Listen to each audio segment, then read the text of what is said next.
Bismillahi walhamdulillah wassalatu wassalam ala asyrafil anbiya'i wal mursalin Sayyidina Muhammadin wa ala alihi wa sahbihi wa man tabi'ahum bi ihsanin ila yaumiddin.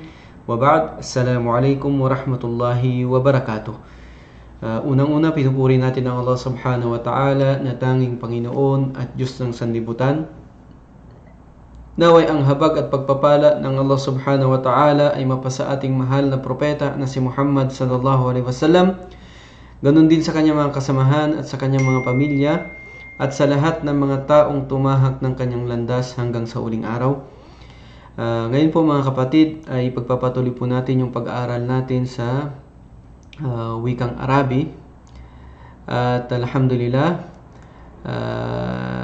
ngayon po ay kukunin po natin yung aklat kung saan ito rin po yung kinukuha natin na aklat sa pag-aral ninyo sa Quran, na kung saan ito po ay magsisimula sa aralin 1 sa kawalan ng katinig. Kung mapapansin po ninyo nung nakaraan, nakuha po natin yung bahagya ng tinatawag nating sukun. Okay? So inshallah ito po yung kabuuan at inshallah at ganun din kukunin po natin yung iba pang mga aralin na kung saan inshallah sa pagpapatuloy natin na makilala yung mga iba't iba pang mga paraan ng pagbasa sa wikang Arabi. Okay? So dito po mga kapatid sa aralin 1, ito po yung tinatawag nating kawalan ng katinig o sukun. Okay? Ang sukun po, makikita po ninyo na ito po yung maliit na bilog doon sa taas ng letra. Okay? So dito po, mayroon tayong alif, okay, at ba. Okay? So alalahanin po ninyo na itong sukun na letra ay hindi po natin ito mababasa kung wala siyang sinundan na letra. Okay? Na letra. Okay? At yung letra na sinundan niya ay may vowel yun. Okay? Kung ano man yung vowel niya ay kung fatha man, dhamma o kaya kasra. Okay? Katulad ng nakuha natin ng mga nakaraan. Okay? So ang pagbasa dito, di ba? Tapos sinundan niya ay ba na sukun. So ang pagbasa sa ba ay walang vowel. So ang pagbasa dito ay ab. Ganun lang po. Ab. So, binasa po natin ng bahagya yung letrang ba. Okay? Hindi natin siya totally na binasa lahat. Okay? So, kasi wala siyang vowel. So, ang pagbasa sa kanya ay ab. Ganun lang. Ab. So, dito po, yung halimbawa pa niya dito ay letrang mim. Tapos, sumunod sa kanya ay nun. Yung mim ay kasra. Yung nun ay sukun. Kaya ang pagbasa sa kanya ay min. Okay? Dito naman sa sumunod na halimbawa, jim, letrang jim, fatha siya, tapos yung sumunod sa kanya ay sukun na ba, kaya ang pagbasa sa kanya ay jab.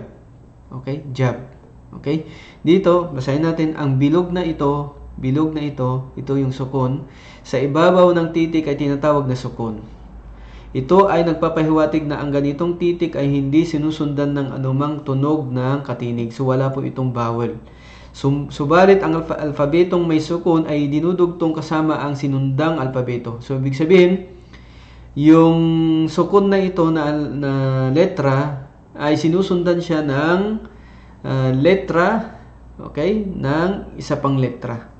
Okay? Kailangan yun na mayroon siyang sinundang letra.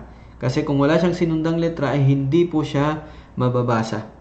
Okay? Tandaan po ninyo, hindi po siya mababasa kung walang letrang sinundan niya.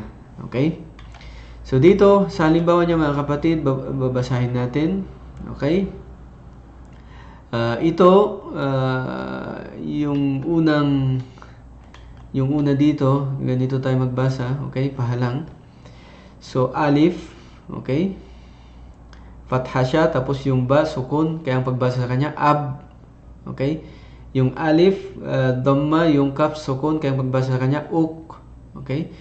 Yung alif, kasra, yung mim, sukun, kaya ang pagbasa sa kanya ay im. Okay?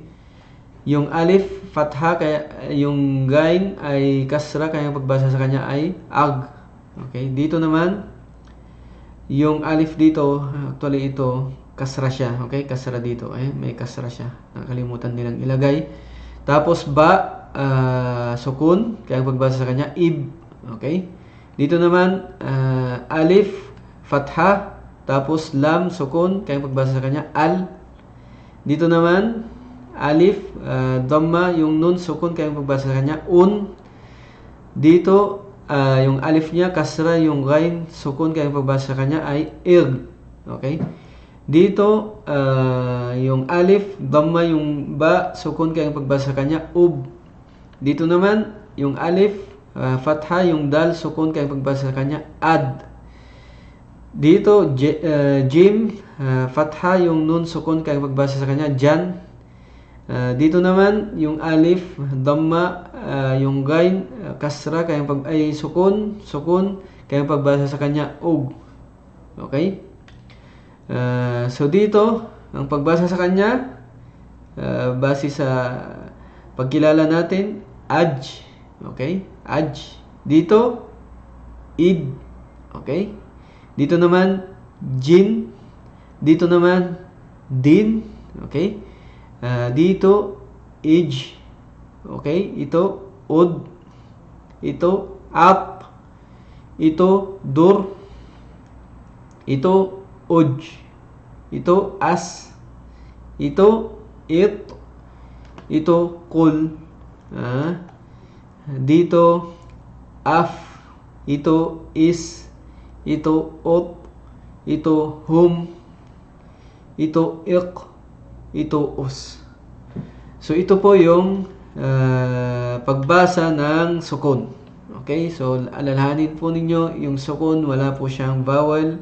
At ang sign ng sukun ay yun pong bilog sa taas ng letra. Okay? Yung bilog sa taas ng letra. So, dito, inshallah, tandaan po natin dito, maaari ninyong baybayin ang araling ito sa ganitong paraan. So, pwede nyo pong gawin ito. Okay? Yung ab, ganyan yung ab. Okay? Hamza. Okay? Yung hamza ito. Fatha. Fatha siya. Okay? Ba. Okay? Yung ba ito. Tapos, yung sakin ay yung sukun niya doon. Okay? Hamza. Fatha siya. Okay, ito. Tapos yung ba ay sakin. Okay, ganun po yung ab. Yung katumbas niya, ab. So, ito, ib. Okay.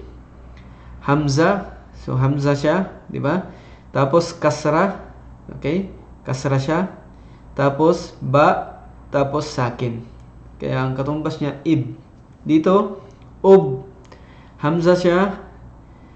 Yung hamza na ito, dhamma siya. Tapos yung ba naman ay sakin. Ibig sabihin ng sakin ay wala siyang vowel. Okay? Yung ba ay wala siyang vowel. Yan po yung ibig sabihin ng sakin. Okay? Dito naman, jin. Okay? Jim. Tapos kasra siya. Tapos nun, sakin. Okay? Nun na sukun. Kaya pagbasa sa kanya, katumbas niya, jin. Okay? Dito sa pagsasanay, inshallah, ay iiwan ko po itong part sa inyo, yung pagsasanay. So, gawin po ninyo ito sa sarili ninyo. Basahin po ninyo ito, inshallah. Okay? So, at inshallah, dito, iiwan ko sa inyo mga kapatid yung kung ano man yung isisindin yung voice record sa akin. Pero, wag po lahat, okay? Kasi napakarami po ito. Wag po lahat. Ang kukunin lang po ninyo dito ay kahit isang pahalang lang po na ganun. Okay? Pahalang. Okay? Ito, halimbawa, itong ab, os, of, aw. Okay? Aw. Okay? Kahit ito lang po yung basahin ninyo. Okay? Okay na. O kaya yung iba, pumili dito, sa ib, o kaya naman sa ub. Nasa inyo po kung saan po ipipiliin ninyo. Basta pahalang po siyang ganun, okay? Pahalang siya na kukunin ninyo. Okay? So, isend po ninyo sa akin yung voice record ninyo. Isa lang po ha, huwag po lahat kasi napakarami po. So, hindi po natin kayang i-check isa-isa sa tagal ng pagbabasa. So, kahit isa lang po na ganito, babasahin ninyo inshallah para ma-check natin. Pero, sa inyo po, sa inyong sarili, babasahin po ninyo lahat ito. Okay? Bilang pagsasanay. At kung may mga hindi kayo mabasa, inshallah, ay pwede nyong itanong para ma-check natin, inshallah, kung tama ba yung pagbasa ninyo. So hanggang dito na lang mga kapatid. Inshallah, sa susunod ay kukunin po natin yung iba pang mga iba pang paraan ng pagbasa, yung mga mad na tinatawag natin. Okay? Inshallah, kukunin po natin yung 3 mad. Okay? So hanggang dito na lang mga kapatid. Wa akhiru da'wana anil hamdulillahi rabbil alamin. Assalamu alaikum warahmatullahi wabarakatuh.